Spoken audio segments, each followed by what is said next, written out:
A human soldier rescued the alien queen's little girl and received a shocking offer in return.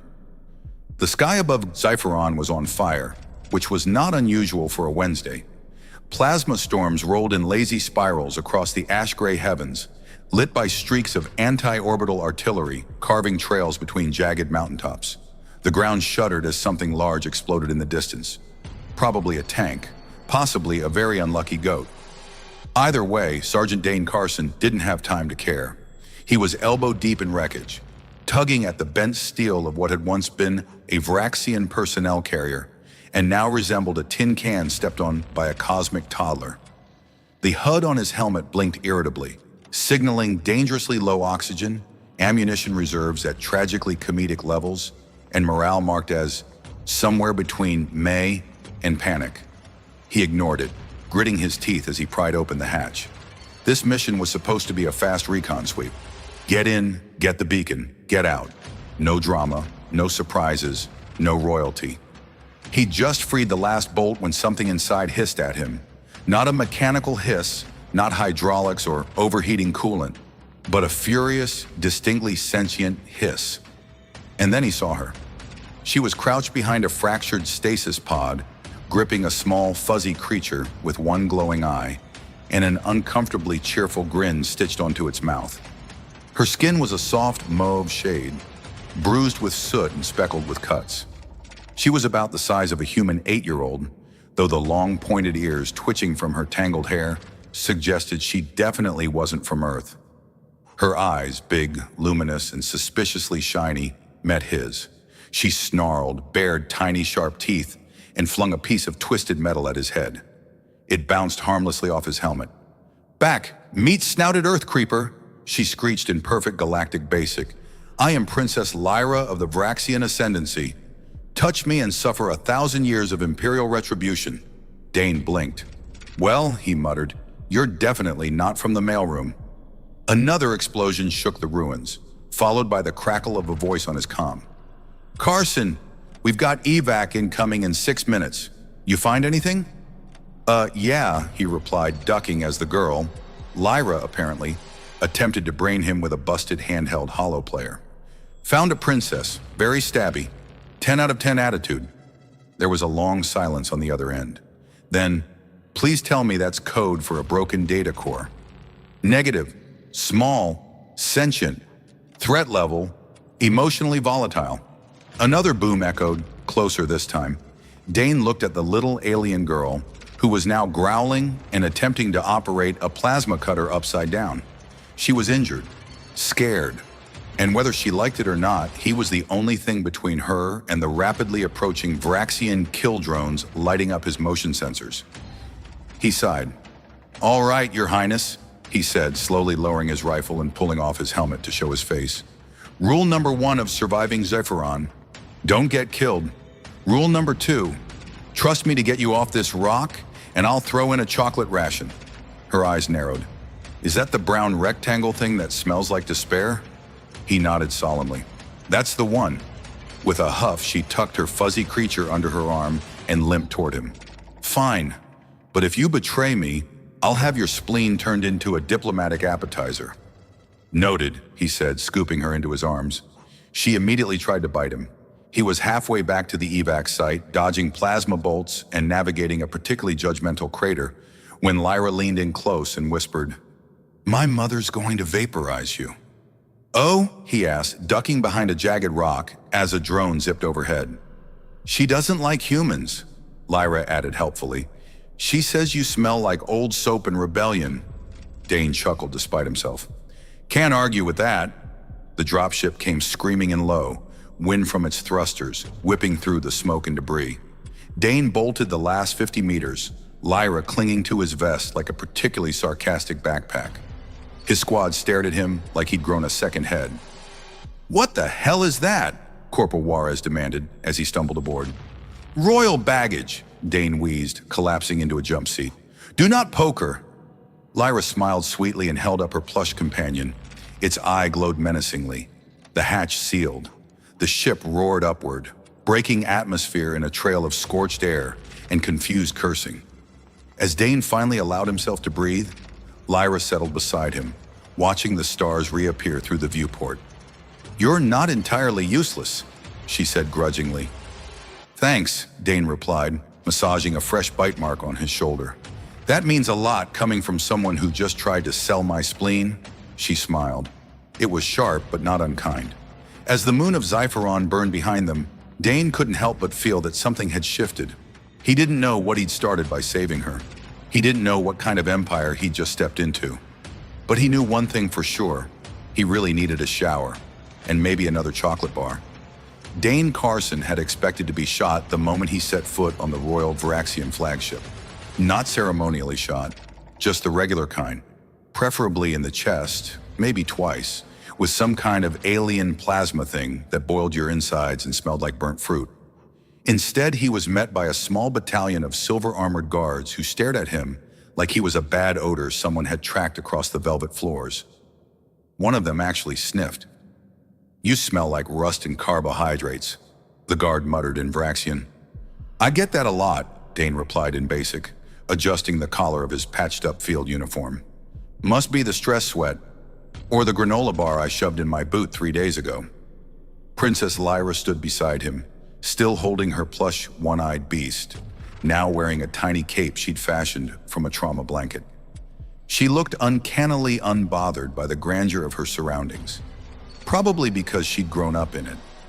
Dane, on the other hand, was trying not to gawk at the floating columns, the walls made of solidified starlight, and the scentless vapor that glowed faintly and whispered news headlines when it brushed your ear. They were led through winding corridors and anti-gravity lifts, past holographic guards that watched and bowed and somehow judged silently all at once. It was like walking through a museum built by people who considered subtlety a form of weakness. Then the doors opened. Not slid, opened. Tall, arched, and made of translucent obsidian that shimmered with galaxy maps. 2 guards stepped aside with synchronized disdain. Queen Jara stood in the center of a platform that hovered above a sea of light. A crown of thin golden wires spun around her head, seemingly of its own accord. She wore a robe that looked like molten chrome and a smile that suggested she was trying out civility for the first time and wasn't entirely sold on it. Dane saluted awkwardly. "Sergeant Dane Carson, ma'am. Brought your kid back, mostly intact." Lyra elbowed him. Jara's eyes glowed softly, like the aftermath of a solar flare. Her long ears twitched in slow contemplation. "You disobeyed military orders, endangered your squad, interfered in a royal extraction protocol. Also gave her half my water and let her use my helmet as a dollhouse," Dane added helpfully, "which, by the way, is now full of glitter and crumbs." The Queen's smile didn't move. "And yet you returned her to me unharmed." Dane shifted, was kind of hoping for a thank you, or maybe a souvenir.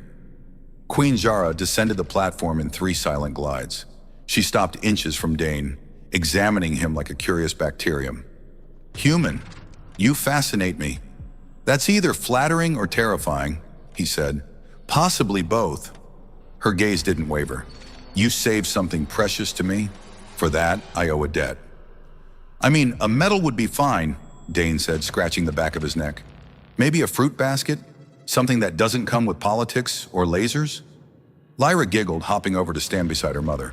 "He told me if I screamed again, he'd invent a new swear word." "Which I did," Dane muttered. "Flargnobble." "Look it up." Jara turned, gesturing gracefully. A holographic model of the galaxy bloomed in midair. Varaxian sectors blinked in shades of blue and silver. Human-controlled territories, far fewer, flickered in desperate red. She spoke, her voice lower now. Serious. "The war has reached an inflection point. There is an opportunity, small, delicate, for a new direction. One that requires a symbol, someone unexpected, someone that both sides see as other." Dane frowned. "Wait, you want me to be a symbol? I once tried to put my pants on backward in 0 gravity and got stuck for 3 hours." "You intrigue the masses," Jara said. "A soldier with no agenda, a rescuer who should have left. You could be useful." His brain took a moment to catch up. "Useful how?" "A liaison, an advisor, a voice in the Empire, at my side." Dane choked on air. "You're not, hold on, You're not proposing, are you? She arched a single elegant brow. Not romantically, though we do share genetic compatibility at a 72% threshold. That's oddly specific and deeply uncomfortable. I ran the numbers during your descent. Of course you did. The offer hung there, absurd and enormous. A human soldier at the heart of an alien empire. The war could pivot, peace or something like it might follow. Or maybe it was a trap so complex it made his teeth hurt just thinking about it. A side door hissed open, interrupting the moment. An older Vraxian male burst in, robes askew, breathing heavily. "Your Majesty," he cried, "urgent communique from Sector 9. The rebellion has struck the gravity farms." Dane turned slowly. Did he say, gravity farms? Yes, Jara said, already gliding toward a new holo display. Where we grow gravity? Dane blinked. Yup, I need a drink. And a manual, possibly a therapist. Lyra tugged his sleeve. You'll do fine. Just don't let anyone offer you blue pudding. It's alive. And with that, Sergeant Dane Carson officially became the first human ever invited to sit in a Vraxian council meeting. He really hoped the chairs had lumbar support. It turned out the Vraxian council chamber had chairs made of semi-sentient moss that adjusted themselves to your body's preferred posture and, disturbingly, sometimes your emotions. Dane Carson's chair had already shifted 4 times. First into a combat stance, then a fetal curl, followed by a suspiciously judgmental upright spine lock, and finally what he could only describe as lazy recliner with trust issues. Every time he moved, the moss muttered passive-aggressive comments directly into his lower back. Spine tension detected. Suggests emotional growth. Thanks, Chair, Dane muttered. Real supportive. The chamber itself was shaped like a giant spiral, tiered in glimmering rings of alien alloy that absorbed sound and light in unnatural ways. Floating data panels followed each council member, displaying information in Vraxian sigils that looked like a spider had spilled its ink in anger. Holograms danced midair, planetary readouts, diplomacy metrics, and a rotating diagram labeled Human Digestive Processes, which Dane hoped was part of a science exhibit and not a dinner plan. Jara sat at the central helm, poised like a thunderstorm in the shape of a queen. Her voice carried through the chamber without amplification. It didn't need it. We stand at a turning point, she said, her words elegant, sharp-edged. The rebellion threatens our outposts. The humans grow more desperate. And yet within our walls stands a human who chose mercy over war. Every head, or equivalent cranial structure, turned toward Dane. Some were subtle. Others leaned in with mandibles clicking or eye stalks quivering. Dane gave a casual wave. Hey. Yep. Still breathing. Jara gestured to him. Sergeant Carson has been granted ambassadorial status for the duration of our peace initiative. Dane stood, half expecting to be booed or lightly vaporized. Instead, he was greeted with a mixture of hisses, one slow clap from something with 6 fingers, and a polite sneeze from a being composed entirely of light and pollen. He cleared his throat. Right, so peace. Big fan. Love not dying. Would recommend. 5 stars. A few snorts. One outright giggle from a counselor with glittering scales and a voice like wet balloons. Dane continued, Look, I know what you're all thinking. Why is there a human here? Good question. Frankly, I'm still figuring that out. But I did save a princess, survived a plasma drone ambush, and gave up my last chocolate bar. So I'd say I earned a seat, or at least the right to keep my spleen. He paused, glanced at Jara. Still keeping my spleen, right? For now, she replied without looking up from a data slate. Reassuring. The council dissolved into conversation, which Dane learned was a mix of telepathic pings, audible murmurs, and low-frequency pulses that rattled the fillings in his teeth. While they debated rebel attacks and galactic treaties, Dane was left to observe the surreal grandeur of Vraxian governance and dodge political assassinations by Buffett. The council's snack table, a gravity-defying wheel of edibles that spun slowly near the back wall, held a variety of treats. Most looked harmless. One, however, blinked at him. Don't, Lyra warned suddenly at his elbow. She wore a diplomatic tunic and an expression that said she'd seen too many things for her age. "That one tries to mate with your tongue." Dane backed away slowly. She looked up at him. "You're doing okay. Mother hasn't threatened to execute you yet." "Yeah, that's oddly encouraging." Then came the interruption. An emergency transmission flickered into the center of the chamber. A rebel broadcast. Grainy, chaotic. A human face appeared. Weathered, scarred, and familiar. "Dane," the voice rasped, "if you're seeing this, it means the Vraxians haven't killed you. Yet. We know what they offered. We know what Jara's planning. She's not after peace. She wants control. You're not their guest. You're their puppet. Don't play their game. Help us strike. We're ready. We need someone inside." The message ended with static, then silence. Jara stood, expression unreadable. The rest of the council glared at Dane with renewed interest, like he'd grown extra limbs or just announced he was contagious. Lyra tilted her head. "That was your friend?" Dane swallowed. "Former commander. Used to yell at me for double-dipping rations." Jara's voice came soft but sharp. "You will explain this."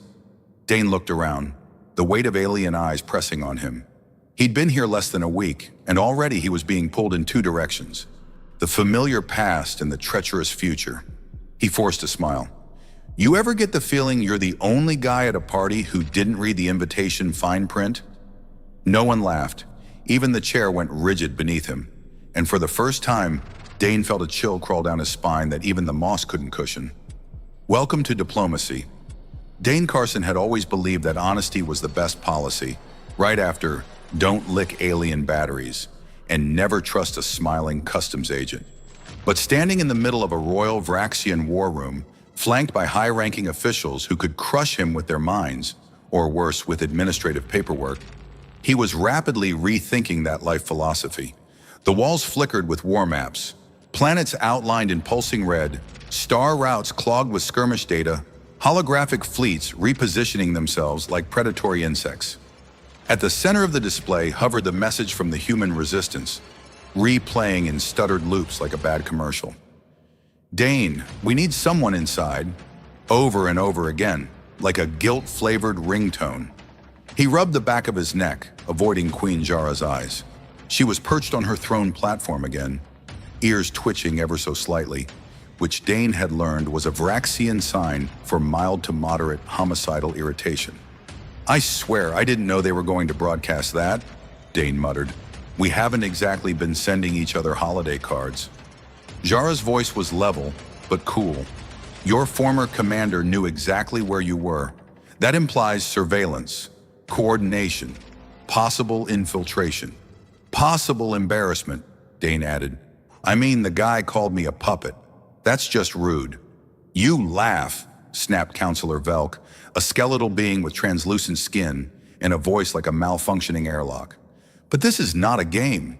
This message undermines your position. It endangers our plans for peace." Dane held up both hands. "Look, I get it, but I didn't invite the rebellion to hijack your intergalactic C-SPAN. I'm just the guy who saved the princess and occasionally burns toast in the diplomatic lounge."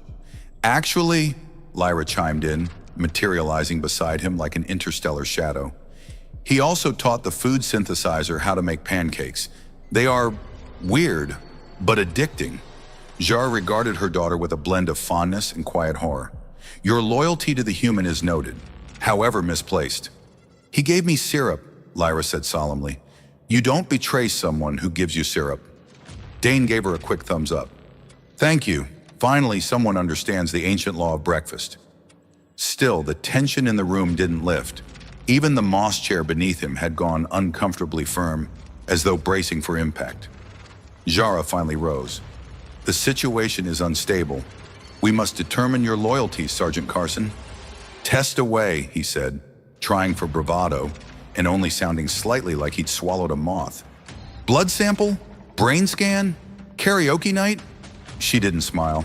Instead, she gestured, and a thin beam of light lasered down from the ceiling, forming into a tall, metallic capsule behind him. "Enter," she said. "That's not ominous at all. It's a thought resonance chamber. We'll review your memories, analyze intent, observe your actions through neural recall." Dane stepped back. Okay, so brain karaoke then. Lyra leaned in. It tingles. Also, don't think about clowns. They get amplified. Great! Fantastic! The chamber slid open with a hiss, releasing a puff of vapor that smelled like cinnamon and mild dread. Dane stepped inside. The door sealed behind him, and the world went quiet. Then it wasn't. Suddenly, he was on Zypheron again. The smoke, the heat, the chaos. Only this time, he wasn't in control. He watched himself dive into the wreckage, saw little Lyra curled up behind the stasis pod, her tiny face bruised and furious. His own voice echoed back at him, raw and unfiltered. We don't leave kids behind. I don't care what species they are.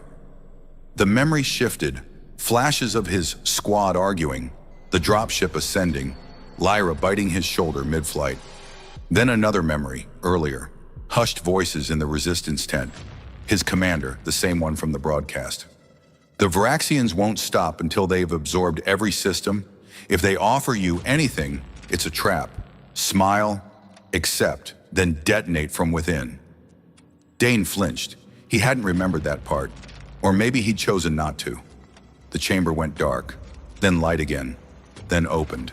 Jara stood waiting. Well? Dane asked, stepping out, heart racing. Did I pass your science fiction polygraph? She stared at him for a long time. You're conflicted. Tell me something I don't know. You seek peace, but you fear betrayal.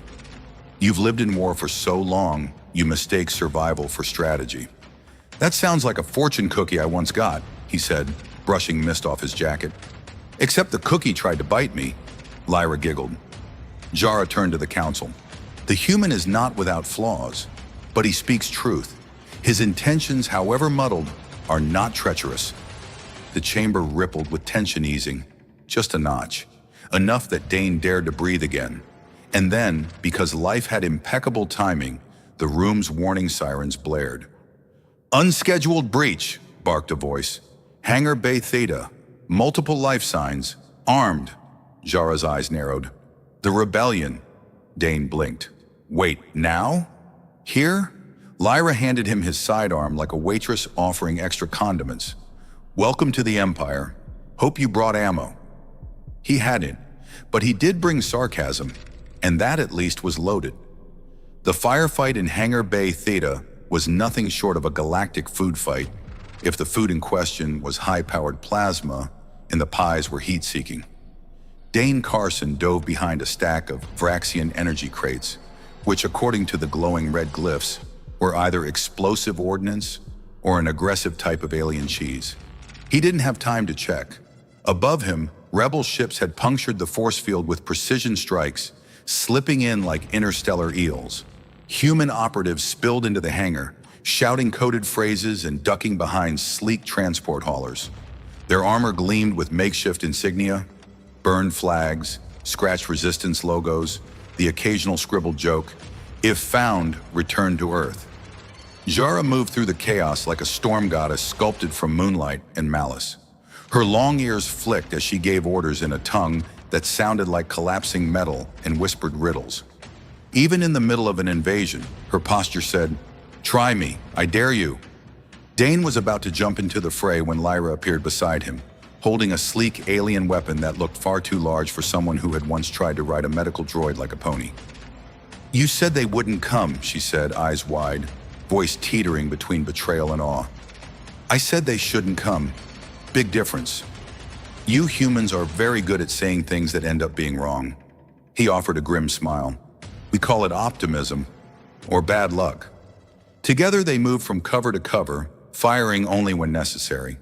Dane was careful not to hit anyone he recognized, which wasn't easy, since most of his old squad was now either trying to overthrow a monarchy or posturing like they were in a space soap opera.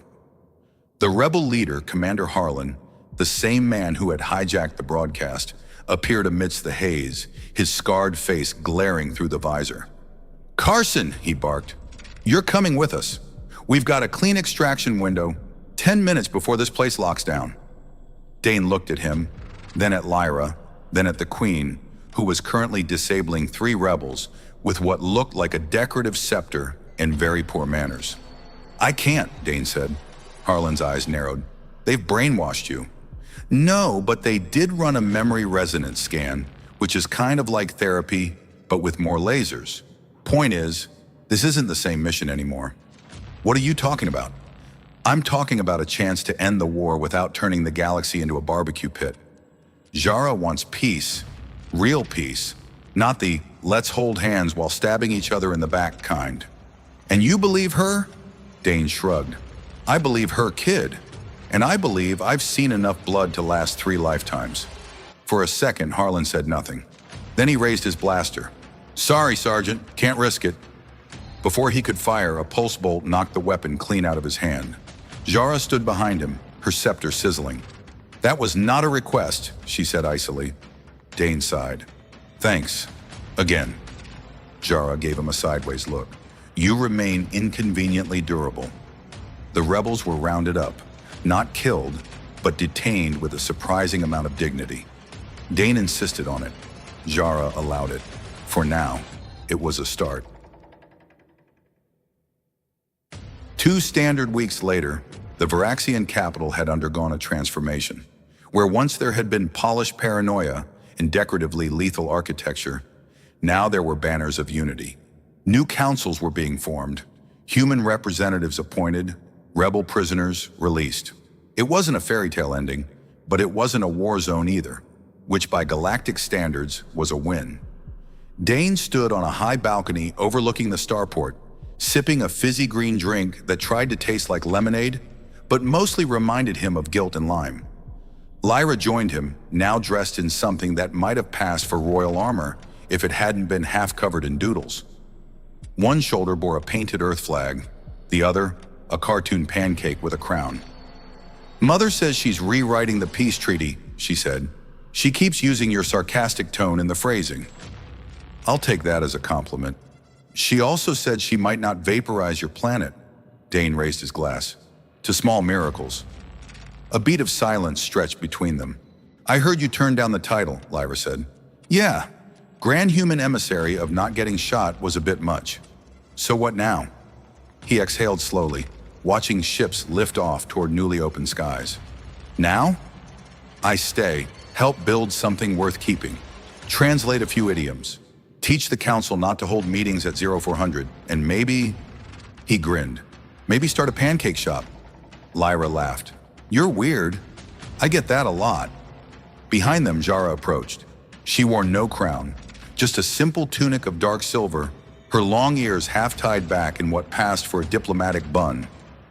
You've complicated everything, she said without preamble. It's a gift. And yet, it is working. I'm just as surprised as you are. She glanced at Lyra, then back at Dane. We may still face war. Old wounds do not vanish in a fortnight. No, he agreed, but someone's got to be first through the door. Might as well be the guy with the dumb jokes and good pancakes. Jara nodded, slow and regal. You remain inconveniently human, he grinned, and you're inconveniently starting to sound like one. The stars above pulsed. The moon of Xipheron remained scorched in the distance. A reminder, not a tomb. And in the heart of an empire once built on fear, a strange new alliance flickered into being. It was flawed, it was fragile, but it was real. The end.